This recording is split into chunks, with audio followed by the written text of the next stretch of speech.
Alakira Muhammadu, Alakira Mamadu Nyomada. Alakira Muhammadu, Alakira Mamadu Nyomada. أعوذ بالله من الشيطان الرجيم. بسم الله الرحمن الرحيم. الحمد لله القائل وما أرسلناك إلا رحمة للعالمين، والصلاة والسلام على أشرف المرسلين القائل في حديثه بعثت لأتمم مكارم الأخلاق، وعلى آله وصحبه ومن والاهم بإحسان إلى يوم الدين، وبعد. السلام عليكم ورحمة الله تعالى وبركاته. بعدين تبشر في الله جبوا أمي ألفو ala min ko ay kiraci danfɛn bɛɛ lajɛlen ka hinɛ kama ka kisi ni nama ɲini ala fɛ ka ko kira belebele in kan, kira belebele min ni a ko a ka baronaw la ale Muhamadu cira walasa kana jugubaw de dafa. N'o bɔra ye an bɛ kisi ni nama ɲini ka kɛ a sodenkɛ sanumanw fɛnɛ kan, olu minnu tugura a kɔ jugubaw kan, a n'a ka sahaba sanumanw minnu ye juguba nɔfɛ taama, ani mɔgɔ mɔgɔ tugur'u kɔ ni jogo ɲumanya ye fo ka taa se don ma don min ɲininkali bɛna kɛ jɔnw na u y'u jogow kɛ cogo di diɲɛ in kɔnɔ yan. An bɛ aw fo ka waleɲuman dɔn. Ala ka hinɛ a n'a ka kisi a n'a ka barika ala k'o kɛ ne n'aw kelen kelenna bɛɛ lajɛlen kan. TV Sirifila ɲɛmaayaso ye waati min kɛrɛnkɛrɛn ni ka wele spécial Mawlud, kaloba min yengelen don an kunna, hɛrɛ kalo, bonya kalo, karamakow kalo, n'o ye alakiraba bangi kalo ye. An ye waati dɔ dayɛlɛ ni ka fenêtre dɔ dayɛlɛ ka wuli ka se an ka dɔnnibagaw ma walasa k'o kalo ɲɛnamaya. O bɛ se ka kɛ TV Sirifila ani a sinsinbaga a n'a baarakɛla bɛɛ lajɛlen bolo dalilu ye lahara k'a fɔ alakira bangi kalo anw ma sigi an y'an seko kɛ a ɲɛnamayali la. Ala bɛ se k'o bila an ka mizanu na cogo min. An bi Sirifila Bangoni Jaginɛbugu la Seyid Sharif Usman Madan Haidara ale ka denbaya la. An ni an karamɔgɔ don ani an karamɔgɔ den Seyid Ahmad Tijani Haidara. Ni waati in kɔnɔ a bɛna walawalali kɛ an ye mawludu ko yɛrɛ kunnafoniw kan. Kamana gannen don yɔrɔ caman na a la, kumaw cayalen don. N b'a dɔn ni émission in lamɛnnen kɔfɛ i kunna sina siri tuguni mawludu ko kunna ni ala mago tɔ b'i la ka kunnandiya sira don i kɔrɔ. Ala kɛ ne n'aw bɛɛ lajɛlen kanda. An bɛ foli bila an karamɔgɔ la, an b'a fɔ ustaz salamu alaikum. Wa alaikum assalam wa rahmatullahi ta'ala wa barakatuhu. Alhamdulillahi rabbil alamin. والصلاة والسلام على من لا نبي بعده سيدنا محمد وعلى آل بيته الطاهرين الطيبين ومن والاهم بإحسان إلى يوم الدين. ثم استحل ذكري قائلا رب اشرح لي صدري ويسر لي أمري واحلل عقدة من لساني يفقه قولي. وبعد سلام الله عليكم يا مشاهدين الكرام. أنبي ألفو كألا بركة kila ka kisi nɛɛma ɲini ala fɛ a ko kɛ a ka kira kan n'o ye kira Muhammad sallallahu ta'ala alaihi wasallam ani kira somɔgɔ sanumanw ani mɔgɔ ɲuman minnu ni u farala kira Muhammadul Mustafa kan ni baara ɲuman kɛli ye fo ka taa se diɲɛ wuli ma. An b'a ɲini ala fɛ yarabi ala ka ne ni aw bɛɛ lajɛlen ye o la. O tɛmɛlen kɔ ni wagati in na an bɛ lajɛba jɛkulu ni lamɛnba jɛkulu bɛɛ lajɛlen fo ni waati in na ni alisilamɛya ka foli ye ni o de ye ala ka kisi kɛ ne ni aw bɛɛ lajɛlen kan. Yarabi ala ka n'a hamu dilan, ala k'an sago d'a ma. Labanko ɲuman bɛ ala bolo yarabi ala k'o nɔgɔya an bɛɛ lajɛlen ye. An b'a ɲini ala fana fɛ diinɛ in a faamuya ko ɲuman ala k'an bila o siratigɛ jɛlen kan ni ala kira hɔrɔma ye sallallahu Muhammad wa alihi. Bi an nisɔndiyalen ani an farifoninen ka bɛn mawludu kɔnɔna ma ni an filɛ kaloba min na ni ala ye an garisɛgɛ nin kaloba in na, kalo min bɛ wele ko Mawlidu Nabawi Sharif, ko alakiraba ala fɔniseereyara a ka jɔnw kan ni o dili ye ka bɛn nin kaloba in de ma. O la ni nisɔndiyaba kalo ye an bolo ka ala fo ka ala barikada danti foli ni barikadali min na ni o ye nin kaloba in dili ye an ma. Kalo min ye bonya sɔrɔ ni ko dɔ kɛli a kɔnɔ. Kuma dɔw la mɔgɔ dɔw bɛ bonya sɔrɔ ni kalo dɔw bangeli ye, mɛ kalo in ye bonya sɔrɔ ni kira de bangeli ye a kɔnɔ. Sabu a kalo bonyana ka tɛmɛ kalo tɔ bɛɛ kan ka sɔrɔ hurumatu bɛ ala bolo ni ala ko ten inna iddata shuhuri inda Allah isna ashara shahra. yawma khalaqa samawati wal ard. yaye tuma min na ala ye kabakolo ni dugukolo da k'a ye kalo jate jate da min k'a la k'o ye 12 ye mais a ko minha arba'atu hurum, ko kalo bannani b'a kɔnɔ ko a kana a yɛrɛ kun tɔɲɔ la. o kalo bannani o ye zulqa'ada ani zulhijja ani muharram kalo ani shahr rajab. zulqa'ada ye jumɛn ye seli furancɛla kalo, o de ye zulqa'ada ye. zulhijja ye jumɛn ye seliba kalo ani ka fara muharram kalo kan n'o wele ko jɔminɛ, ani ka fara rajaba kan n'o ye ka kɔn sunkalo makɔnɔ ɲɛ kalo min bɛ yen o de ye rajab ye. o la ni kalo bannani ko ni bonyana, mais mawludu n'o ye rabiul awwal ale y'a ka bonya sɔrɔ, ale nana fusamantiya ka tɛmɛ kalo bɛɛ kan, sabu cɛba min bangera la o fusamantiyalen don ka tɛmɛ danfɛn bɛɛ kan. Muhamadu b'o de fɔ a yɛrɛ ma ko ale Muhamadu ko ala ye sugantili kɛ ka bɔ Ibrahima kɔ la ka kɛ Ismaila ye, ka sugantili kɛ Ismaila kɔ la ka Kinanata bɔ yen, ka sugantili kɛ Kinanata la ka Kureshiw bɔ o la, ka sugantili kɛ Kureshiw la ka Bani Hashimi bɔ yen, ka tila ka sugantili kɛ wakhtarani min Bani Hashim ana min khiyarin min khiyarin min khiyar. yaye ko ale de bɔra sugantilenw la sugantilenw na sugantilenw na sugantilenw na, a ye bonya ko fɛn o fɛn bonya nasabu sira kan ni o ye bɔkolo sira ye, ko a ye ale fusamantiya ka bɔ bɔkolo sanuma in bɛɛ la ka tila k'ale kɛ olu fana na fusamanti ye. o kɔrɔ ni kalo min fana sera ka kɛ sababu ye ko o cɛba in bila kɛnɛ kan, o fana kɛra kalo la fusamanti ye. ni cɛba min fana sera k'o bange o fana kɛra faw la fusamanti ye. ni musoba min sera k'o cɛ fana bange o fana kɛra musobaw la fusamanti ye.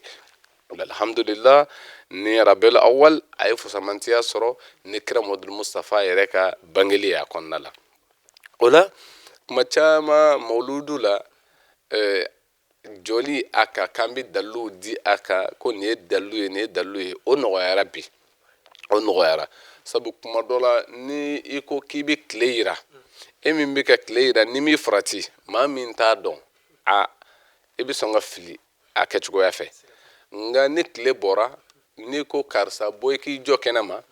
tile bilen kɔrɔ, n'a bɔra ka don n'i ko ko yala a ye fɛn dɔ santi wa, a bɔra ko dɔ kalama, n'a bɔra min kalama Mukhtar a n'o f'i ye. tari m'a faamu.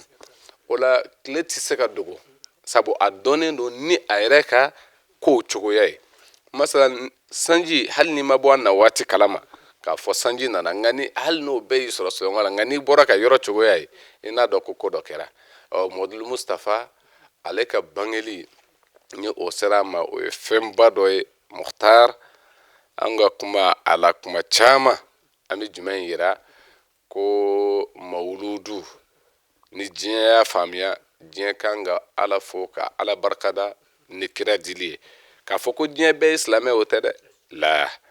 k'a fɔ k'a bɛɛ tugura kira nɔfɛ ayi. ko munna ko sabu ka d'a kan ko cɛ min kun nana bɛɛ lafiyali kama ko o cɛba dɔ don. kafiriya t'o la silamɛya t'o la, ni a cikun yɛrɛ ye ala ko tɛ ko ne ma ye Mamadu ci foyi kama fo danfɛn bɛɛ ka hinɛ sɔrɔ. wa mɔgɔw yɛrɛ b'o seereya sabu hali minnu ma kɛ silamɛ ye ni ala sɔnna ni waatiw y'an fɛrɛ an bɛ tila ka na ni o fana ye minnu kumana kira kan ka sɔrɔ o ma kɛ silamɛ ye. ni waati y'an fɛrɛ an bɛna tila ka jɔ o cɛba dɔw kan u ye min fɔ kira ma an k'o lamɛn ɲɔgɔn fɛ. o la o dɔ kɛ kuma ko ni jɛngɛra ni kira ta ye ko hadamadenya bɛ lafiya bɛɛ ni ɲɔgɔn cɛ. silamɛya ko tɛ kafiriya ko tɛ, mais u ye nɔ min bɔ. o la o cɛba dɔ min ye kitabu sɛbɛ ko diɲɛ cɛbaw minnu ye nɔ bila dugukolo sanfɛ. o la o cɛbaw nin tigi ye diinɛ wɛrɛ mɔgɔ de ye, silamɛ tɛ fiyewu, mais a ko cɛba ninnu na a ye a tɛti o kɛ Muhamadu ye, ko Muhamadu de y'a cɛba fɔlɔ ye min ye nɔ dɔ bila dugukolo sanfɛ ko mɔgɔw bɛ nafa n'a ye. mais ale ma kuma i n'a fɔ diinɛ ko sira la. hali minnu ye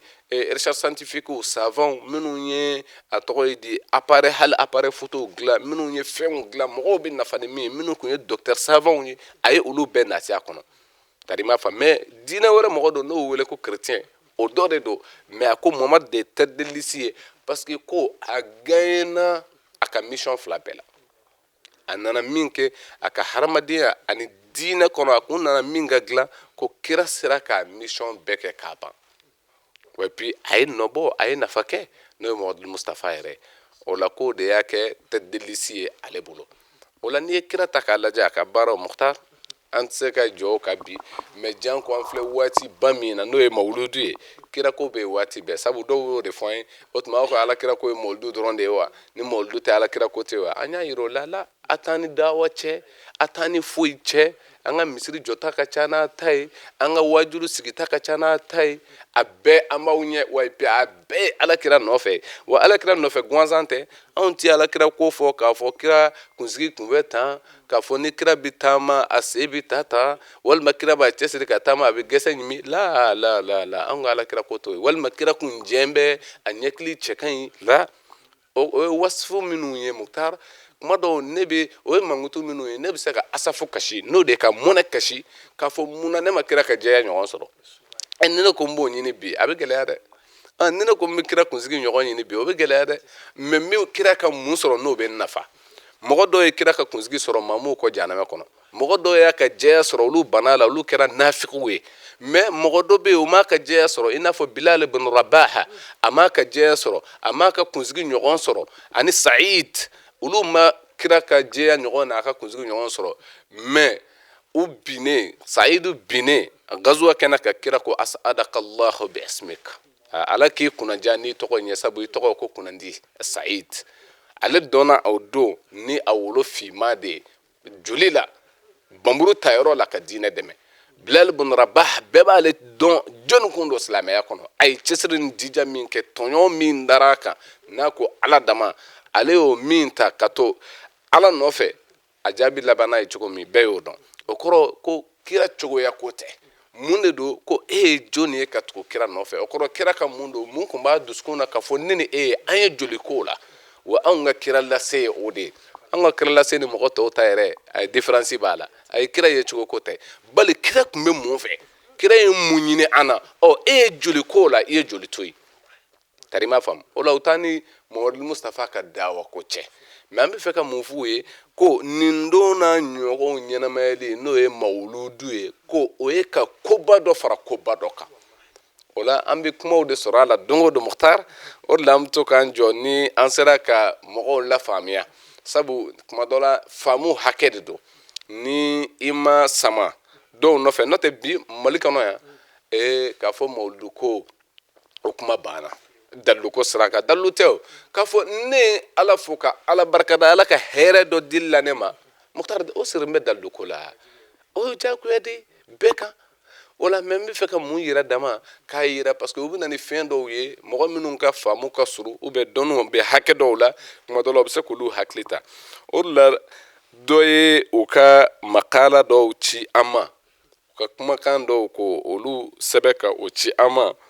ko an k'a lajɛ an bɛ se ka mun fɔ nin ko la n k'u ma n ko ni ala sɔnna n'u ye an ka mawuludu jateminɛ n ko n bɛna kuma kan k'a bɛɛ walawala u ye u ka fɔlɔ ye jumɛn ye nin de ye dalilu ko ye k'a bɛɛ di aw ma fɔlɔ ko hakama Abubakar radiyallahu anhu sanatayn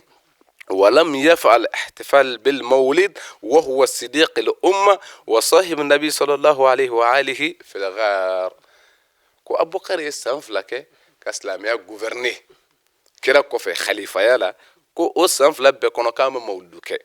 ko Umar k'o ye san 10 kɛ ko wa ko Abubakar de ye Sidiq ye ko Umar fana nana san 10 kɛ ko a ma mawuludu fêter ko wa k'o de ye Faruku fana ko Usman fana nana san 13 kɛ ko a ma mawuludu kɛ ko wa ko ka sɔrɔ kira denmuso fila dira a ma a b'o cogo kelen na hijira fila a y'o kɛ wa puis ale de ye maloya batigi ye kira ka mantonw na ko Ali fana nana san 4 kɛ Ali ibn Abi Talib ko o fana ka san 4 kɔnɔ k'a ma mawuludu fêter wa ka sɔrɔ Sayyidatu Nisa'il Alamin aw Sayyidatu Nisa'i Ahlil Janna n'o ye aljina muso bɛɛ ka ɲɛma ye Fatima k'o furucɛ don wa puis kira bina kɛ den don k'a b'o cogo kelen na ko Hasan ko o fana nana kalo 6 kɛ a ka kalo 6 bɛɛ kɔnɔ k'a ma mawuludu fêter ko ka sɔrɔ kira mɔden don wa aidan aljina funangew olu fana ɲɛma don ko Muawiya fana nana ten o cogo la min ye masakɛ silamɛ masakɛw bɛɛ ka sɔn xayirama ye o ka fɔ la ko o fana nana ka gouvernement kɛ silamɛya kɔnɔ ko o fana ma kɛ ko fo kana se dawula amawiya ni abasiyaw ma dawula amawiya k'i n'a fɔ Umar bin Abdul Aziz ani dawula abasiya la Haruna Rashidun k'olu bɛɛ nana ka n'u ka fɛnw kɛ ka taa ko ma mawuludu fêter tari ma fam o la ka sɔrɔ ka bɔ o la ko ninnu de kun ye silamɛya dɔnniba sɛbɛsɛbɛw ye wa epi kira kanuɲɔgɔn jɔnjɔnw kun don minnu ni olu bilala karunu na n'o de ye sɛkiliw la sɛkili minnu ka fisa n'anw ka sɛkiliw ye n'o ye san kɛmɛ kɛmɛ hakɛ minnu bɛ kɛ minnu ka fisa n'an daw ye wa epi olu ka dɔnni ala ka jiginɛ na n'o ye kuranɛ ye o ka bon an ta ye wa epi u bɛ kira ka asaru kira nɔw o b'o fana dɔn ka tɛmɛ an kan ko cogo jumɛn ko olu ma nin kɛ ko n'o y'a sɔrɔ tiɲɛkun don fanahnu naqulu law kana khayran lasabaquna ilayhi ko ni an kɔni b'a fɔ ko ni hɛrɛ ko kun don mawludu kɛli ye ko ninnu kun bɛ kɔn an ɲɛ a kɛli la Mukhtar a ye kuma min fɔ o kɛra nin ye o la Malik n'o ye diinɛ cɛba in ye ko o ko n'o ye ko diinɛ fɛn min ma kɛ kira tile la a ma k'a ka sahaba tile la fɛn min ma kɛ k'o tɛ se ka kɛ anw tile la diinɛ ye dɛ diinɛ ko min ma k'olu tile la k'o tɛ se ka kɛ anw tile la diinɛ ye y'a ye diinɛ ye mun ye f'o de ka ɲɛdɔn fɛn min ma kɛ diinɛ ye kira tile la o tɛ se ka kɛ diinɛ ye an tile la fo an ka se k'a dɔn ko diinɛ ye mun ye mais comme sahaba ninnu ne bɛ min f'i ye kɔrɔmasurun na n'o ye Ali Uthman Omar wa Abubakar n'i ye ninnu ka ɲɛnamaya ta ninnu ni kira jɛra u ye kira ye Mukhtar u ye fɛnw kɛ kira ye ne ni e tɛ se k'o kɛ kuma dɔ la ne ni e tɛ se ka o mɔnɛ bɛ kasi an fɛ sabu an ɲɛ maa ye mais olu ye fɛn kɛ kuma dɔ la o ka bon mawuludu ne ni e bɛ k'a kɛ cogo min kira ka sahabaw daliluw de bɛ an bolo a caman kira ka sahabaw tun bɛ min kɛ kira yɛrɛ balolen ɲɛna ni o bɛ bi minnu bɛ ka nangari bi olu b'a fɔ k'o ye shiriku de ye k'o ye kafiriya yɛrɛ de ye bi tari m'a faamu sabu olu kira kunsigi tun bɛ mara olu bolo de tari m'a faamu k'a daji k'a ji min ni an ka mɔgɔ ninnu y'o ye bi o tɛna fɔ ko nin ye shiriku da ye ko kafiriya tɛ tɛmɛ nin kan mais olu tun b'a daji de k'a ji min Khalid bin Walid gundo min tun b'a la silamɛyalen kɔ a ka kɛlɛkɛyɔrɔ la hali n'a ɲinɛ n'a ka banfula kɔ a bɛ taa ɲini fɔlɔ ka na a y'a don a kun na kɛlɛ o kɛlɛ la ala y'a s'a bɛɛ la Khalid bin Walid histoire kɔnɔ a ye kɛlɛ 100 de kɛ ka victoire bɛɛ sɔrɔ cɛ kelen min y'a kɛ diɲɛ da ni bi cɛ histoire kɔnɔ Khalid bin Walid wa ko gundo min tun b'ale Khalidu la a silamɛyalen kira kunsigi de tun b'a ka banfula kɔrɔ a tun ye min don ye ala ye se bɛɛ d'a ma a b'o cogo kelen na kira joliw a mina ka sahabaw fɛ a joli kira joli mina ka sahabaw fɛ ne ni e bɛ se ka ɲɛ sɔrɔ o la kira ka seliji ta bɔgɔ sahabaw tun bɛ boli a nɔfɛ de k'a ta k'a mun yɛrɛ la ka taa n'a ye k'a tɔ mara u yɛrɛ ye ni kira kun ko k'a b'a daji to sahabaw tun bɛ ɲɔgɔn foroki kira daji nɔfɛ Mukhtar ne ni e bɛ se k'o sɔrɔ wa mais n'a fɔra ko cɛba bangeli ko anw farala ɲɔgɔn kan ka ala fɔ ka ala barikada o man ka kɛ gɛlɛyaba ye dɛ ninnu ye fɛn sɔrɔ a la ne ni e m'o sɔrɔ o tari m'a faamu kuma dɔ la an k'a fɔ bi an ka a ka bangeli dati kɔnɔ an k'o kɛ kuma dɔ la o b'a sɔrɔ i ma fɛn dɔw sɔrɔ a yɛrɛ la o mais ninnu ye fɛn minnu sɔrɔ a la ka jɔyɔrɔ minnu ta ye olu bonyana o mais o tilala ka na fɛn minnu ni u y'o kɛ kira kɔfɛ n'a kuma kɛ kira ɲɛna n bɛ tila ka na o dalilu d'i ma mais k'a yira ne ni e la ko ninnu kun bɛ fɛn wɛrɛ la baara wɛrɛ la kuma dɔ la olu a bɛ se ka kɛ hali k'a fɔ an ka kira bangeli dati sigi la olu ye fɛn kɛ min ka bon o ye kira joli ta k'a min kira kunsigi mara olu n'a ɲɔgɔnna fɛn o fɛn tɛmɛna ninnu jɔra n'o bɛɛ ye o ye belebelew ye koyi kuma dɔ la i bɛ n kɔrɔ ani i tɛ n kɔrɔ o tɛ kelen ye dɛ mais a t'an kɔrɔ anw de ko an bɛ nin kɛ mais u filɛ ka istidlalu kɛ ni cɛba min ka kuma ye k'a fɔ ko fɛn min ma kɛ kira tile la diinɛ ye k'o tɛ se ka kɛ anw tile la diinɛ jɔnni ko diinɛ diinɛ ye mun ye fo an ka jɔn ye de tari i m'a faamu diinɛ ye mun ye an ma fɛn faridayalenw n'i ye mawudu tɔ k'a lajɛ anw fɛ anw b'a fɔ yɛrɛ ko ka ala fo ka ala barikada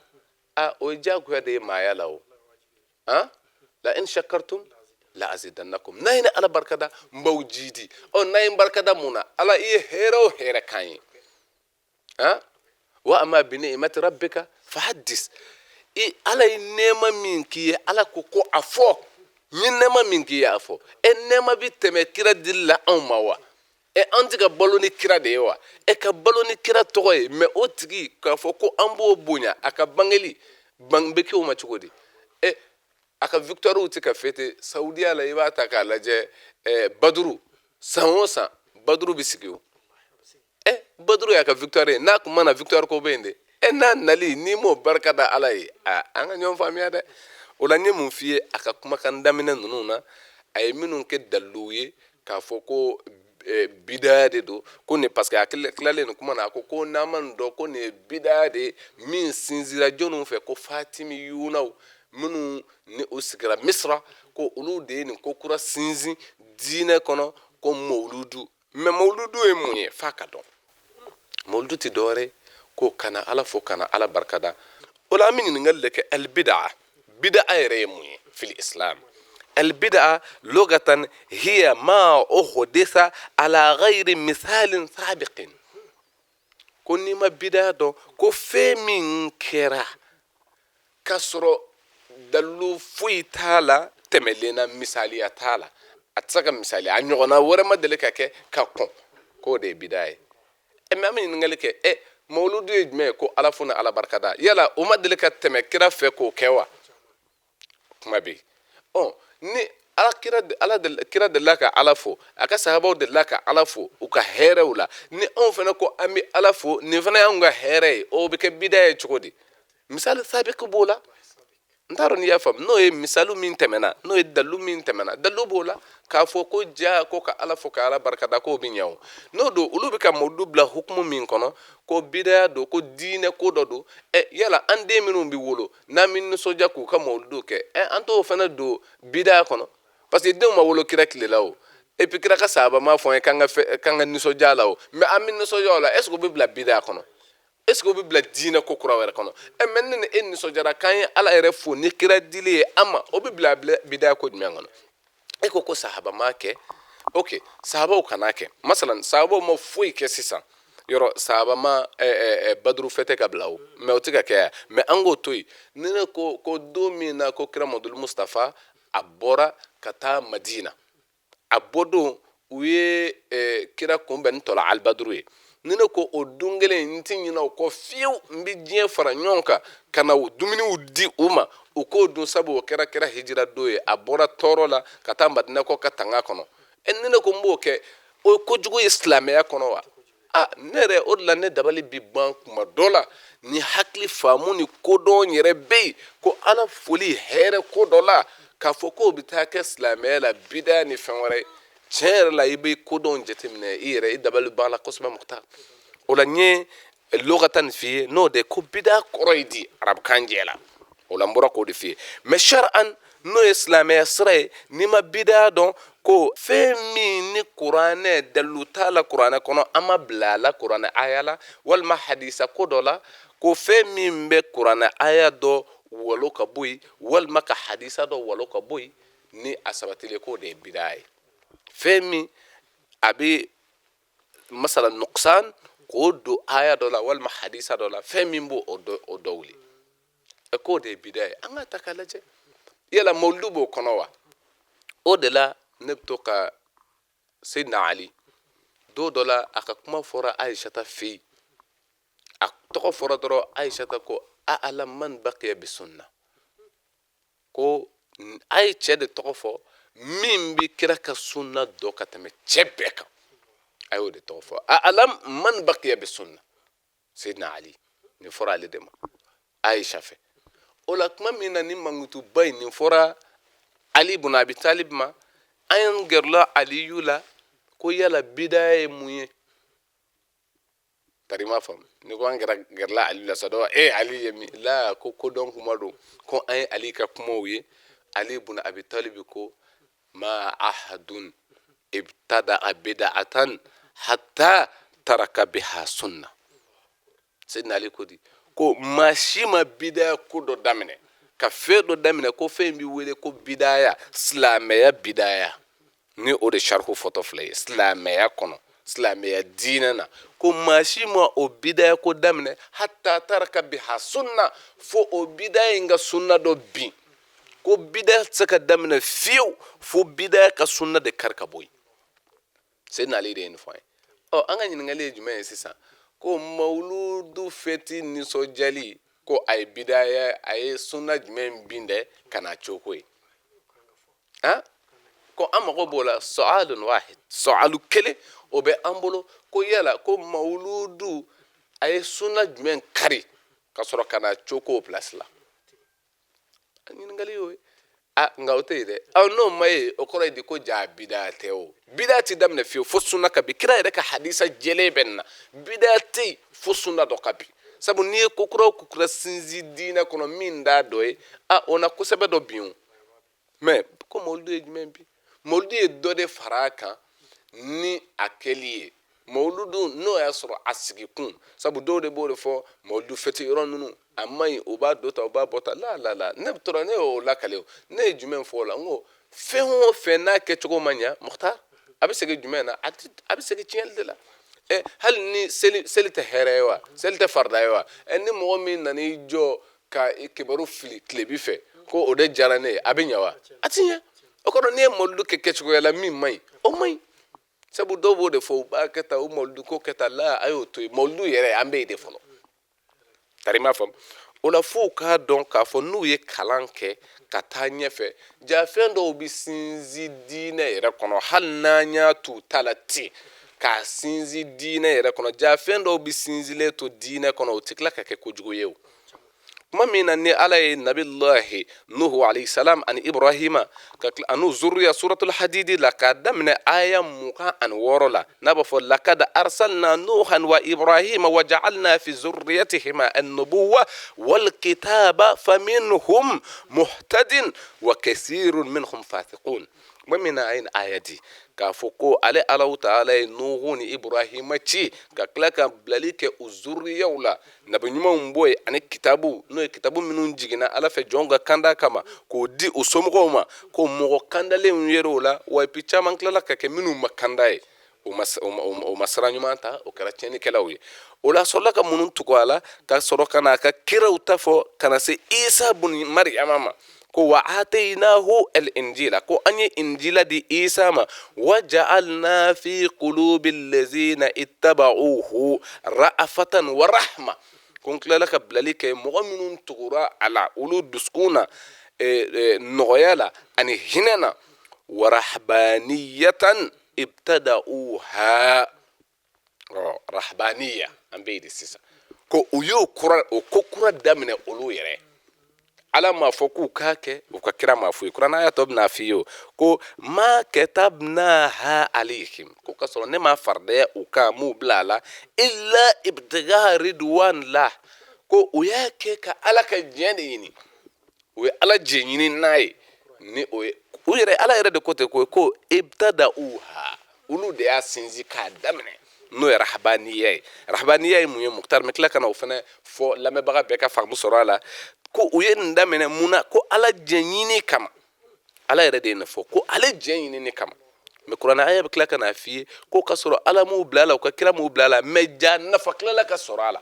rahabaniya ye mun ye nasaraya kɔnɔ n'o ye kerecɛnya ye masihiyinaw bɛ min kɛ ni o de ye k'a fɔ n ti gɛrɛ muso la n ti muso furu ne bɛna n yɛrɛ kolo n ti ye dɔwɛrɛ la ni sawami o tɛ n'o ye egiliziw kɔnɔna ye alabato yɔrɔw ne ka vi bɛ kɛ o ye o la n bɛ musow to yen tari m'a faamu ko u ye u sinsin u yɛrɛ ye a kɔnɔ u ma bila a la mɛ u y'o min kɛ k'a yira minnu sabatiriw ta ka kuranɛ bɛna olu f'i ye kuranɛ ko ale m'u bila a la wa epi u ye nin kɛ mɛ ala diɲɛ ɲini kama k'a fɔ n'an ka ko di ala ma ten i y'a ye fama ra'awha haqqa ri'ayatiha ko u ma a sabati i n'a fɔ a ka kan cogo min fa atayna allazina amanu minhum nka ne ye dili kɛ cɛw ma ninnu na minnu sɔnna ka a sira yɛrɛ minɛ ka da ala la u ye rahabaniya ko min ta k'a fɔ n ti muso furu ne na n ka ko bɛɛ bɛn ala ma n b'i ye egiliziw de kɔnɔ n ti taa yɔrɔ foyi la min da don kuma wɛrɛ la ko minnu sɔnna ka to o kan o sabatilen ko anw ye dili kɛ olu ma ajrahum u ka baraji la n y'u ka sara di u ma a dafalen ko kura sinsinlen mɔgɔ ka sara sɔrɔ o la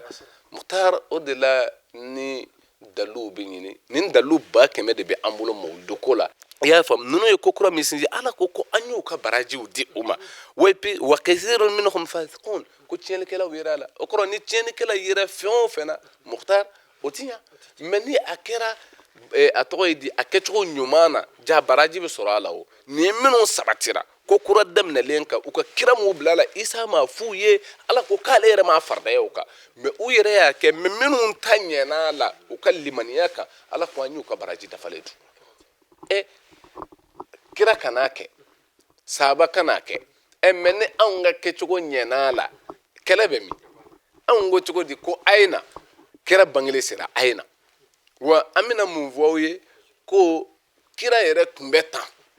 kira jogo tun bɛ tan ladiri kun don wa cikun t'a la ni a yɛrɛ ka kumakan ye innama bu'istu li utammima makarim al akhlaq ko n'a ma ni muhamadu cikun dɔn ne cira ka na jogobaw dafa o la ko ale cikun kɛra o ye o la n'ale cikun kɛra o ye la ale fana ta tun ye jumɛn ye wa innaka la ala khulqin azim ne ala kala ye muhamadu bɛ jogoba kan o la muhamadu bɛ jogoba kan a cira ka na o jogobaw dafa o la kira ko an ka kɛ ladiri ye kira ko an ka tilen kira ko an ka se ka sinjiw tanga kira ye an bila nin sira ɲuman ninnu ka muhtar la jumɛn bɛ yen sisan ko o baara kɛli ka ɲɔgɔn fara ɲɔgɔn kan o bangeli la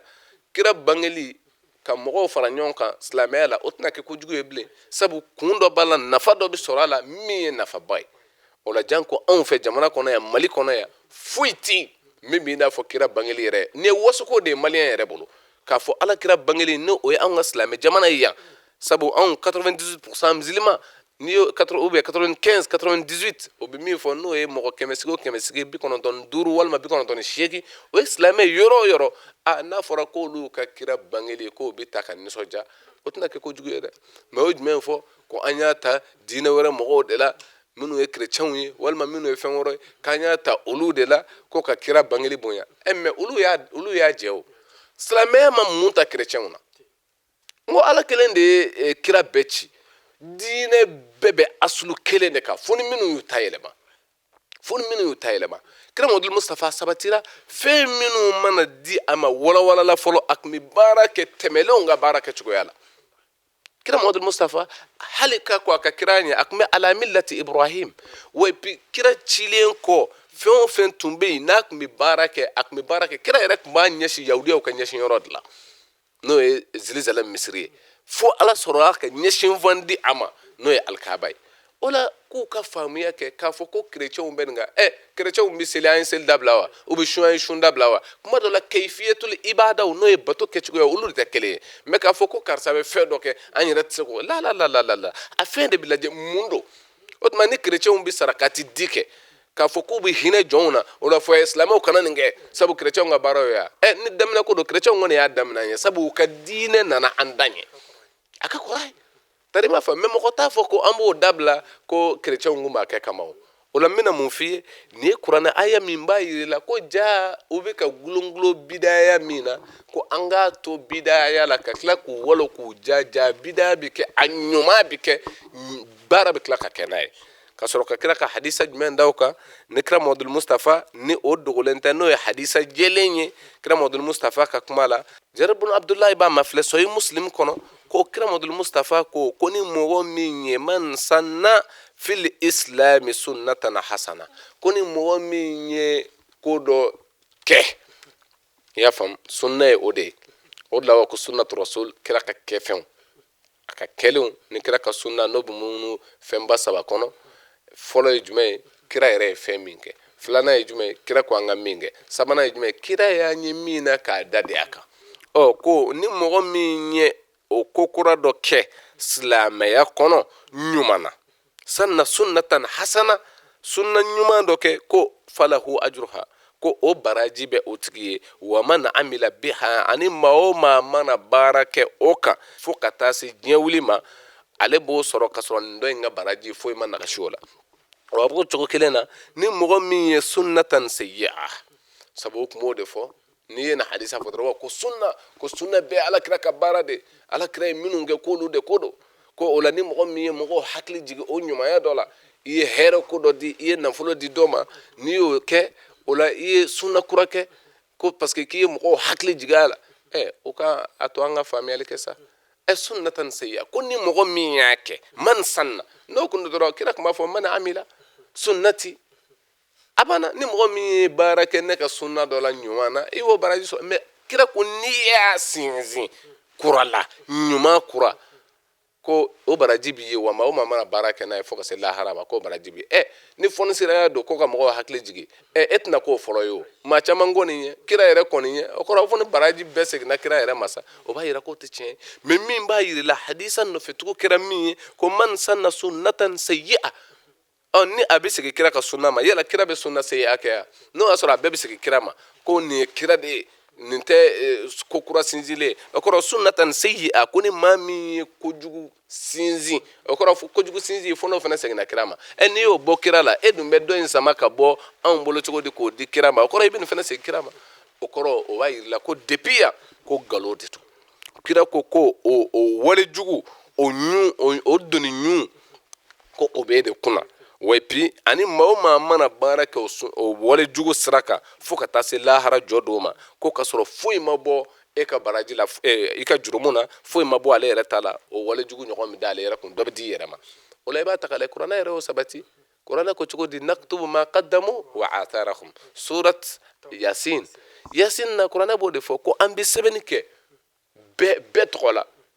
iye min bla iyere nyaki to balola ani iye min sinzi kato mo bolo ya no yi no ye wa atharahum kone ala ba besem mo mana baraki koya ni anobe mitla ka besebe ola ibina soro ola kira ko ni mo sunna sinzi min ye here sunnai ko o baraji biye we pi mo mana barakola ibo nyo soro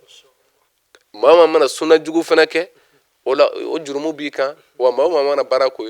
foka tase lahrama o jurumbo tikila mo fenaka wala ambi ni sunuya ya la ka famiya ko nyumandi ama ni ala kira horomay sallallahu muhammad wa ali alhamdulillah rabbil alamin